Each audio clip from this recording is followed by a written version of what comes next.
Coucou tout le monde. Hey yo. Ça va ou quoi? Bon, on fait un petit format particulier cette fois-ci. Pardon.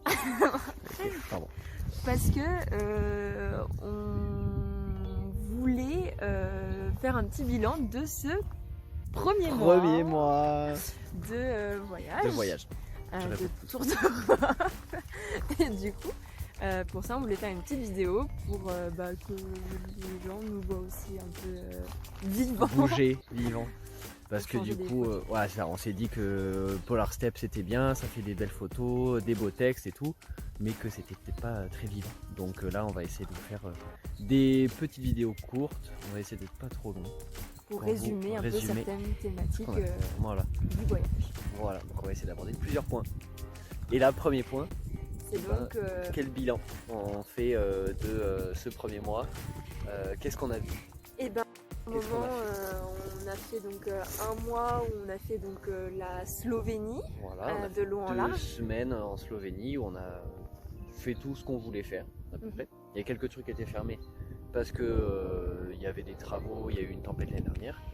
Mais sinon, on a été bien, on a bien fait le voyage. On a fait tout ce qui. Parce qu'il n'est pas très grand ce pays, donc ouais. on pouvait largement faire visiter plein de choses. Ouais. Il faut savoir quand même que dans ce premier mois, il y a aussi quand même une petite semaine qu'on a fait en France aussi. Donc oui. Voilà. C'est pas que du voyage. C'est ça. Voilà. Enfin, c'est du. Et après, donc on a commencé la Croatie. Et voilà. Une petite semaine. On a fait non, même un peu plus du coup. Là, ça va faire déjà 10 jours qu'on est en Croatie. Et donc on a fait la partie nord, donc on a fait Zagreb et la partie de l'Istrie, donc la péninsule et les petites îles qu'il y a à côté. Donc voilà. Et du coup pour la Slovénie, on a quand même vraiment trop aimé ce pays parce que c'est pas très grand, donc comme on disait, on peut visiter plein de choses et c'est très montagneux, il y a très peu de côtes contrairement à la Croatie, et donc on a vraiment pu bien randonner, donc ça c'était vraiment très chouette, très intéressant. Ouais, c'était super bien, on a découvert des très belles montagnes, des coins isolés, des tourbières là qui étaient superbes. Et voilà, après le seul truc c'est que moi je trouvais que j'avais un peu cette idée que la Slovénie ça allait être très sauvage et très coupé du monde, et en fait c'est quand même relativement accessible, il y a des routes partout, les gens ont quand même l'habitude de voir des touristes, alors surtout des touristes allemands et italiens, mais en fait c'est quand même pas mal touristique, donc voilà, moi ça a un peu changé par rapport à ce que je pensais, mais c'était pour autant très bien, très agréable. Donc ça on a bien profité. Et puis après, donc la Croatie, là de ce qu'on en a vu, super beau, des très belles côtes, là l'Istrie c'est magnifique, il y a des super plages partout. Si on veut trouver du coin sauvage, on peut en trouver, malgré le fait que ce soit très touristique et très attrayant pour les étrangers. Et c'est ça qu'on recherche un maximum, c'est de ne pas aller sur les sentiers où tout le monde va, et pour découvrir des petites perles, et c'est ce qu'on arrive à faire malgré tout. Donc c'est très chouette. Et oui, petit aparté, quand on dit un mois, c'est parce que du coup on est parti le dimanche 17 mars. Et donc voilà, un mois au 17 avril, on est parti donc de Villeneuve-les-Bagnères. Voilà. C'était le moment précis. Voilà déjà pour la première partie du ressenti. Qu'est-ce qu'on a fait?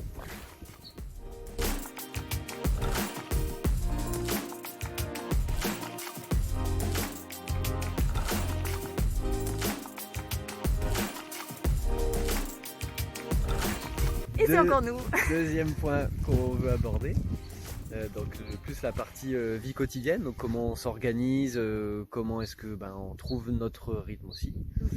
Parce que vous ne le voyez pas trop dans Polar Step, on ne publie pas beaucoup de photos ou de vidéos avec le van, et ça c'est quelque chose qu'on fera peut-être un moment, un petit tour du van. Ça on va le faire quand il fera meilleur et qu'on aura plus de place pour déballer les affaires, et comme ça on pourra faire un tour complet. Ça on le fera plus tard. Parce que c'est quand même un endroit qu'on utilise beaucoup, malgré qu'on soit très souvent dehors dans les villes, etc. Presque toutes nos nuits, on les a fait en van jusqu'à présent. Et donc c'est là où on mange.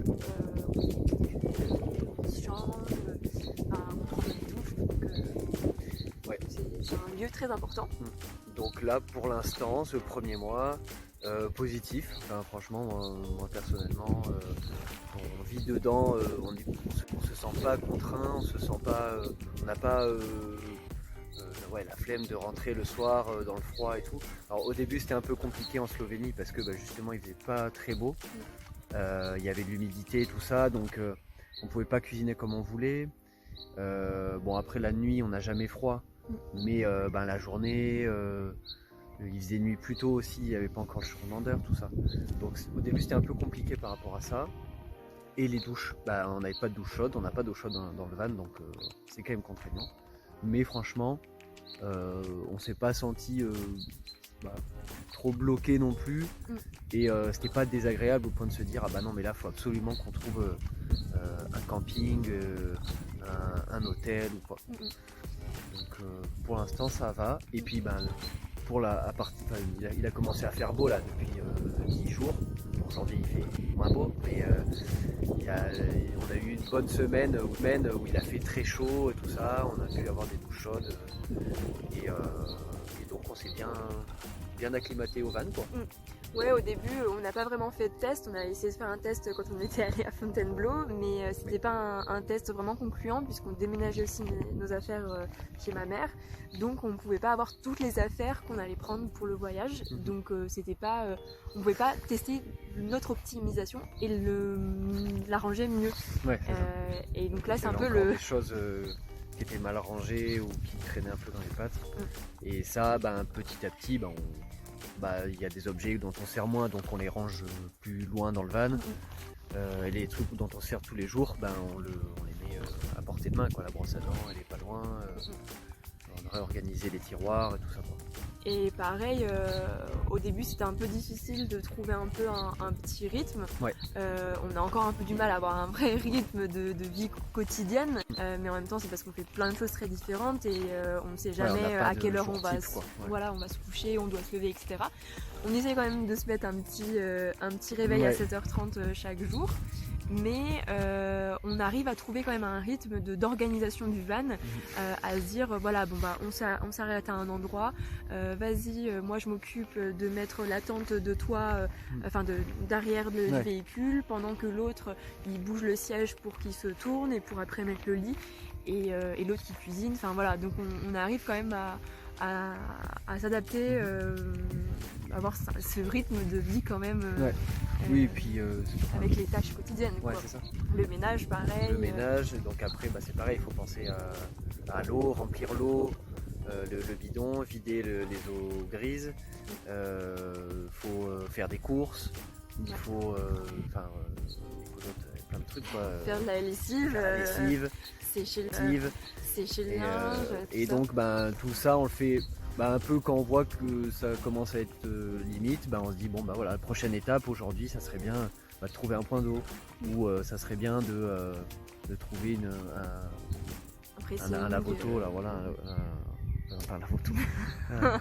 Un lavomatique. Un lavomatique, Et ça, on n'a pas trop de difficultés pour en trouver, donc c'est assez chouette. Donc tout va bien de ce côté-là. Voilà.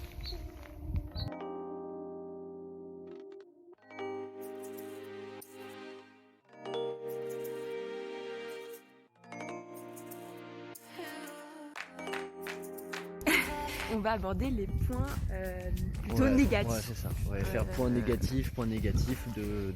Point négatif. Point négatif. Point négatif, point positif. Voilà. Donc, on commence par le pire. Vas-y. Donc, ce qu'on a retenu, parce qu'il y a plein de choses à dire, mais on va essayer d'être bref. Ce qui nous contraint le plus, je pense, pour l'instant, donc ça a été, vu que c'était la Slovénie et la Croatie, donc on peut pas camper où on veut. Enfin, le camping sauvage est interdit et le camping-caring sauvage est interdit. Donc ça a été quand même assez contraignant. On peut pas dormir, on peut pas s'arrêter au bord de la route sereinement. Donc voilà, en pratique, en théorie c'est interdit. On a vu plusieurs avis de gens qui font ça, qui ont pris des amendes de plusieurs centaines d'euros, et du coup ça nous refroidissait un petit peu. Donc quand on est arrivé au début du voyage, En Slovénie, ça a été un peu la partie compliquée de trouver le juste milieu, quoi. Et de se dire à quel point on peut le faire ou pas, à quel point quand on croise des flics c'est compliqué ou pas. Et c'est un point négatif mais qui est un peu ambigu dans le sens où c'est quand même, ça va. Enfin, et donc au final, en pratique, on s'en est bien sorti. On a trouvé plein de points nature, on a dormi quelques fois sur des parkings, des choses comme ça. Et ça l'a fait, d'autant plus que du coup on se rend compte qu'avec le van qu'on a, le trafic, il passe partout, quoi. On n'a pas, on déballe pas les affaires, on reste discret. Quand on sait qu'on peut croiser des gens, on éteint les lumières, des choses comme ça. Donc c'est un confort en moins, mais qui au final se gère, et on sait aussi qu'à l'avenir, dans les prochains pays, ça ira mieux. Donc déjà, ça c'est positif. Enfin, c'est un mal pour un bien, quoi. C'est ça. Parce qu'en autre point négatif, qui est un peu en parallèle de ça, c'est que les campings, en tout cas en Croatie, sont extrêmement chers. On voit des campings à 40 € la nuit. On peut faire autre chose. D'autant plus que nous, on n'a pas besoin d'électricité, d'eau tout le temps. Donc c'était des services qui n'étaient pas forcément nécessaires.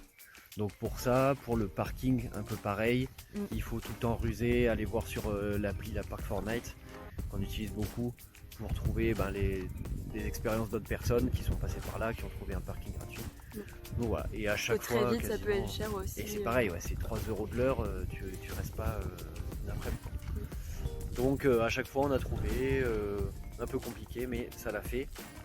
Et c'est aussi sûrement dû au fait qu'on est en hors saison. Donc ça, c'est plus le côté point positif.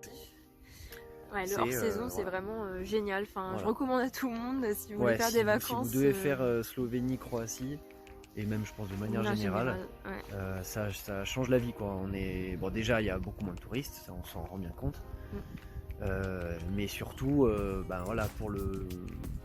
pour le camping, pour les vannes aménagées et tout ça, on est beaucoup plus tranquille. Il y a toujours de la place sur les spots où on va.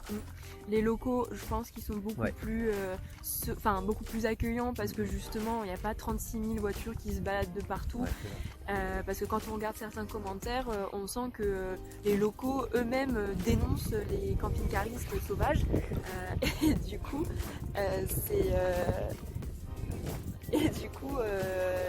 qui dénonce ça, alors que nous, pas du tout, on n'a pas du tout eu ce sentiment-là. Donc ça, c'est chouette. Et puis les prix, en fait. Et les prix sont bien différents. Il y a des trucs qui sont gratuits hors saison. Il y a des parkings gratuits hors saison. Il y a de la place dans les restos. Il y a des tarifs avantageux. Beaucoup plus avantageux, quoi. Et il y a moins de monde.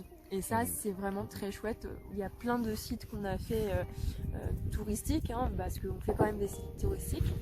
Oula, c'est arrêté.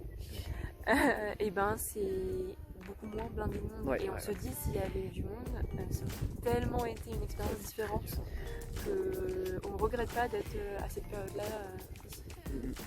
Voilà. Et un petit dernier point négatif, c'est que on a eu du mal un peu au début à trouver notre rythme. Et même encore aujourd'hui, c'est un peu ce qu'on disait tout à l'heure sur la vie quotidienne, mais la partie temps libre, moi je pensais qu'on allait avoir beaucoup de temps libre les soirs, et en fait toutes les tâches ménagères, le fait de trouver le fait de trouver, de vivre au quotidien, de vivre au jour le jour, parce qu'on n'a pas prévu, on n'a pas organisé plein de choses. Du coup, ça fait que on n'a pas beaucoup de temps libre le soir, on est vite fatigué, comme on randonne pas mal, et du coup. Et de faire Polar Step aussi, ça nous Polar Step, ça prend du temps. C'est des beaux textes et tout ça, des belles photos, mais il y a quand même du travail derrière, quoi. Donc c'est quand même du temps qu'on essaie de rattraper. Là, on avait un peu de retard, et du coup, ça fait des fois qu'on se couche un peu tard, quoi. On peut passer minuit des fois. Donc, voilà, peut-être que ça, on va voir comment ça tient sur le moyen long terme. Est-ce que, je pense, on ralentira le rythme aussi des visites, on passera certains points, quoi, certaines villes. Voilà.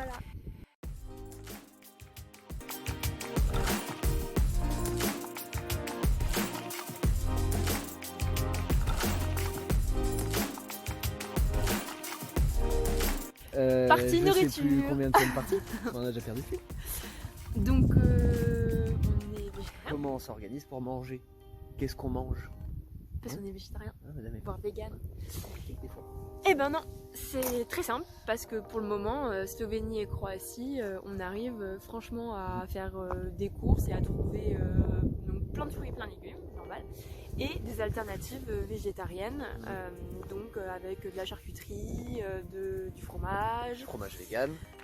Des simili viande et donc des très bonnes. On a tenté on a trouvé des trucs meilleurs que ce qu'il y avait en France, quoi. Donc efficace. C'est bon si. Plein de l'houmous, de la tapenade, des choses comme ça, des tartinades. Et du coup, ce qui fait qu'on se fait beaucoup de sandwichs. On achète du pain chez le premier boulanger qu'on croise. Ils ont des pains super bons en plus d'ailleurs. Et franchement, à chaque fois on trouve pour du coup 3 fois rien au final. On se fait des sandwichs le midi. Et le soir. Parfois le soir quand on a possibilité de sortir la cuisine. On fait plutôt le chaud, quoi. Des bons repas. Voilà. Donc on fait les classiques, des pâtes, du riz, avec des légumes, quoi. Enfin on essaie de travailler quand même un petit peu, comme ce qu'on faisait avant, comme à la maison. Et même du coup on a un four à gaz qui est sur la gazinière et en fait qui cuit assez longtemps et qui permet de faire des choses donc là, mais qui cuit comme un four classique, enfin assez longtemps, c'est comme un four normal, tu mets 180 degrés mais c'est voilà, tu adaptes la température, mais c'est le même temps, c'est 45 minutes, c'est 45 minutes. Et du coup on peut faire, hier on a fait un gratin dauphinois et on s'est régalé. Pour rester poli. Et sinon, on fait aussi quelques restos de temps en temps pour quand même goûter les plats locaux. Et c'est chouette parce que aussi on trouve pas mal d'alternatives végétariennes. Souvent, il y a des plats qui sont venus et sinon on arrive à demander si on peut avoir des alternatives et ça marche toujours. Et ça, c'est vraiment chouette. Comme on est bien ce qu'on avait en France. Donc, pour l'instant, ça se passe très très bien. Et on a hâte d'être en Grèce pour manger des olives et de la feta vegan.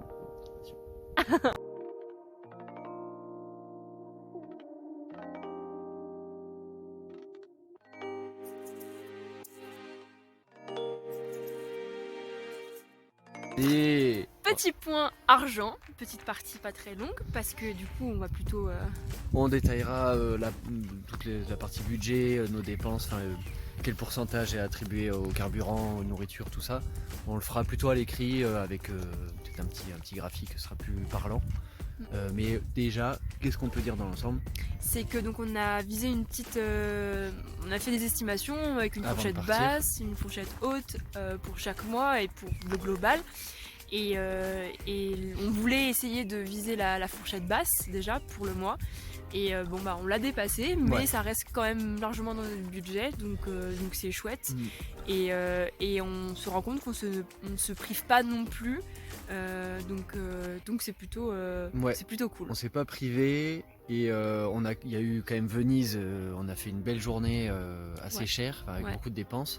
Et surtout que c'était très cher, par exemple le parking c'était juste 25 € la journée quoi.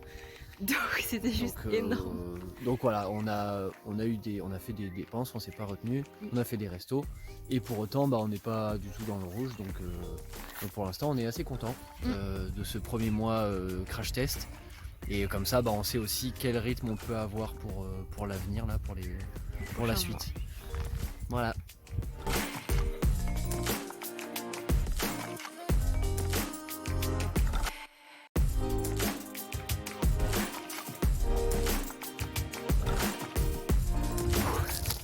On résiste, santé. Là on commence à geler comme des glaçons là. Parce que oui il fait beau, Bastien disait qu'il faisait pas beau, mais il fait beau. On a pas fait le tour du propriétaire. Il fait froid. On est autour d'un lac, très belle vue, Eva elle en peut plus. Dépêche-toi Bast. Ok c'est bon. C'est vraiment un vieux. Oh là là. Bon, partie santé. Donc. Comment ça va? En forme, sportif comme jamais, on fait que de marcher. On fait plein de pas, c'est vraiment chouette. Et on n'a pas trop de soucis, il n'y a que Bastien qui... Moi j'ai un début d'allergie au pollen, là, comme chaque printemps. ça éternue, ça se mouche, mais ça tient coup. Pour le moment, ça va, c'est pas Pour l'instant, ça va. Et donc, sinon, non, pas de galère. pas de galère.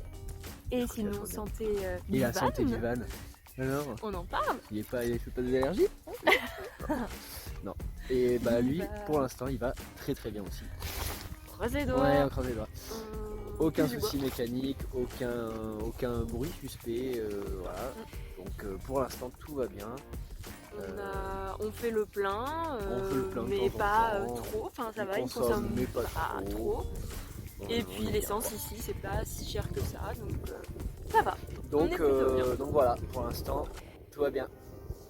Salut.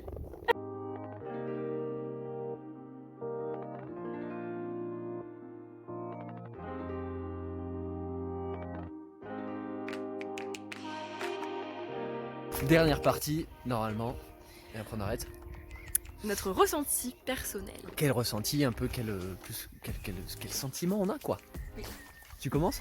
Non, vas-y. Ok, je commence. Quel ressenti? Bah, moi je me sens plutôt bien. Ouais, j'y vais, Nico, salut. Moi, comment je me sens? Comment je me suis senti ce premier mois? C'était compliqué au début. Moi, c'est ça que je retiens quand même. C'était compliqué au début de trouver un rythme, d'être sûr qu'on a pensé à tout, d'être sûr que pour le van il n'y aura pas de soucis mécaniques et tout ça. Donc ça a été un peu compliqué. Comme ce qu'on disait, le soir on n'avait pas beaucoup de temps pour nous, donc un peu plus difficile. Mais sinon, franchement, c'est super bien. On se rend compte en fait au jour le jour que on a trop de chance de pouvoir vivre ça, de noter tout ça aussi sur Polar Step, même si c'est du travail. Ça nous fait déjà des souvenirs pour maintenant, se dire on a déjà fait tout ça, quoi. Et ça fait prendre du recul. Et voilà, quand on se rend compte que ça fait déjà un mois qu'on est parti, on se dit voilà, on a vécu plein de choses et on a hâte de voir la suite. Donc voilà, moi pour l'instant, du positif, du négatif, et dans l'ensemble, c'est quand même que du plaisir. Coucou. Ok. Et alors Edva, comment tu te sens toi? Et moi, je me sens très bien. Ça a été un peu difficile au début pour se mettre dans l'ambiance, parce que comme j'ai travaillé un peu jusqu'au bout, enfin jusqu'au vendredi juste avant qu'on parte, au début c'était difficile de se mettre vraiment dans le voyage, de réaliser ce qui se passait. Vraiment mon cerveau au début il était en mode ouais, tu pars 2 semaines en voyage, puis après tu pars 1 mois en vacances, mais tu reviens au travail, et en fait petit à petit ton cerveau il arrive à se détacher de ça, à se rendre compte qu'on part vraiment, qu'on n'est pas du tout dans un rythme de vacances. Et ça c'est quelque chose qui me marque beaucoup, c'est que vraiment on est en voyage, c'est-à-dire qu'on planifie ponctuellement des choses, mais c'est pas du tout planifié comme quand on part en vacances. Au dernier moment on peut aller ailleurs, et ça c'est le voyage, et ça c'est trop beau et c'est trop chouette de le vivre, d'avoir vraiment cette liberté. Ça me marque beaucoup par rapport à tout ce que j'ai pu vivre jusqu'à présent. Donc souvent c'est quand même plus planifié, à part quand même nos petits week-ends et les petites vacances avec Bastien, mais voilà, là je sens vraiment qu'on est libre, qu'on peut aller là où on veut, et c'est vrai que ça prend du temps, plus de temps que quelqu'un qui a planifié ça depuis des mois, mais au moins on se sent plus libre et plus vivant, plus terre à terre dans ce qu'on vit, et ça c'est... Dans le présent, quoi. Ouais, dans le présent carrément, et ça c'est trop chouette, et ça fait vraiment du bien de pouvoir découvrir toute la beauté des pays européens, et c'est vraiment une expérience géniale. Donc je me sens très bien. Oula. Donc voilà, du positif, du négatif, mais en tout cas, pour l'instant c'est vraiment très positif. On est quand même plutôt sur du positif. On est en pleine forme, on a envie de faire plein de trucs, et voilà quoi, c'est le début. Oui, c'est que le premier mois. Donc on essaiera de faire ça un peu, une fois par mois, quoi, un peu tout le temps. Et voilà, on vous fait un petit message aussi qui va avec ces vidéos. Et on vous fait plein de bisous. Et on vous fait plein de bisous. Vous nous manquez.